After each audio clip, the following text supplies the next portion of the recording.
अधूरे मुसलमानों, माँ को गाली देने से पहले, बाप को धक्का देने से पहले, ओल्ड एज में डालने से पहले, उनके जो है जेबों पर डाका डालने से पहले, या उनकी जिंदगी को तंग करने से पहले, उनकी जिंदगी को वीरान करने से पहले पूरा इस्लाम जानो क्या है आखिर। जाओ कभी एहसास पैदा करो, एक मुसलमान को तकलीफ हो तो पूरे मुसलमानों तकलीफ में शामिल होना चाहिए। जिस तरीके से एक उंगली को अगर जख्म हो तो पूरा जिस्म बुखार में मुब्तला होता है। जाओ कभी ओल्ड एज होम की तरफ जाओ जी, कभी ओल्ड एज होम में जाओ, करीब करीब में बहुत खुल गए आजकल।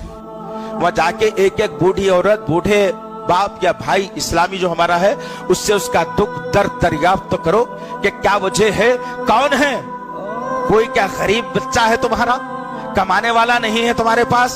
तो वो कहेंगे कि नहीं भाई, कमाने वाले तो जरूर हैं। एक बच्चा हमारा जो है अमेरिका में रहता है, बीवी को शादी कर लिया और यहाँ से लेकर के चला गया। कुछ बेटियां हैं, कोई सऊदी में है, कोई दुबई में है।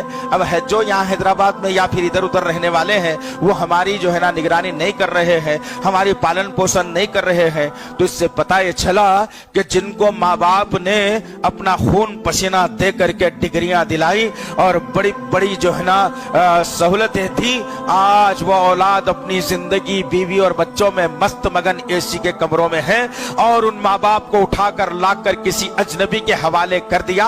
तो पता ये चला कि जो बच्चों को दीनदारी बचपन से सिखाई जाती है, वो मरते दम तक अपने बापों की और माओं की जो है ना खिदमत में जिंदगी गुजार कर अपने आप को जन्नत का मुस्तहक बनाते हैं। और जिनको तुम ABCD सिखाकर ला इलाहा इल्लल्लाह से दूर रखकर, जिनको तुम ट्विंकल ट्विंकल लिटिल स्टार सिखाकर तुम दरूद इब्राहिम से दूर रख के तुम ये समझते हो कि खानदान का सबसे पढ़ा लिखा बच्चा मेरा होना चाहिए, सबसे खानदान के बड़े बच्चे की डिग्री मेरे पास होना चाहिए, अगर तुम ये तसव्वुर रख करके अगर तालीम दिला रहे हो तो ये बच्चे कल तुम्हारे साथ भी वही मामला करेंगे। उससे पहले बेहतर है कि तुम जाओ और ओल्ड एज होम का जो है तुम मुशाहिदा करो और मालूमात करो वहां क्या चल रहा है, उनके साथ में क्या हो रहा है, कैसे बच्चे रोजा हर महीना 5-10 हजार रुपए भेजकर ओल्ड एज होम में किसी के हवाले कर दिए।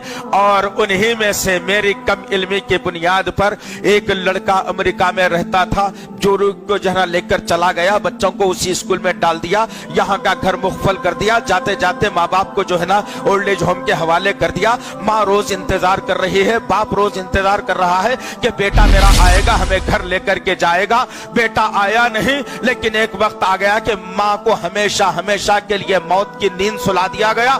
जब ओल्ड एज होम वालों ने उस लड़के से रबत पैदा करके कहा कि आपकी वालिदा तो इंतकाल कर गई, तो बेटे ने कहा कि भाई अब इंतकाल कर गई तो मेरे आने का क्या मकसद, लिहाजा ले जाओ, आपको जहां चाहे दफन कर दो। अधूरे मुसलमान, ये दर्द कौन सा है, कौन सा है ये दर्द? याद रखना, पूरे मुसलमान बनने की कोशिश करो, पूरे इस्लाम पर आने की कोशिश करो। एक वो वक्त था, आज मां मर गई, बेटा आने के लिए तैयार नहीं, इसलिए कि उसे दरूद इब्राहिम की अहमियत नहीं मालूम, उसे ला इलाहा इल्लल्लाह का तकाज़े नहीं मालूम, उसे रसूलुल्लाह की जिंदगी नहीं मालूम, उसे कुरान का पैगाम नहीं मालूम। उसे तो तुमने बड़े इंग्लिश स्कूल में पढ़ा दिया, अमेरिका को भेज दिया, कुछ पैसे भेजता रहा, जिंदगी गुजरती रही। जो तुम्हारे आजाद जवाब दे दिए, तुम काम करने के काबिल नहीं रहे, तो ओल्ड एज होम का तुमको जो है ना मुकद्दर तुम्हारा बना दिया गया। उस वक्त को भी याद करना कि अल्लाह के नबी सल्लल्लाहु अलैहि वसल्लम मदीने की सरजमीन पर है। एक माँ का दर्द बता रहा हूं मैं, ये दर्द को तुम लोग पूरे मुसलमान बनने की कोशिश करो और अपने माँ बाप के साथ अच्छा सलूक रवा रखो तुम, वरना फिर वो हालात होंगे जो आज कुछ नहीं है और हालात बिगाड़ दिए जाएंगे।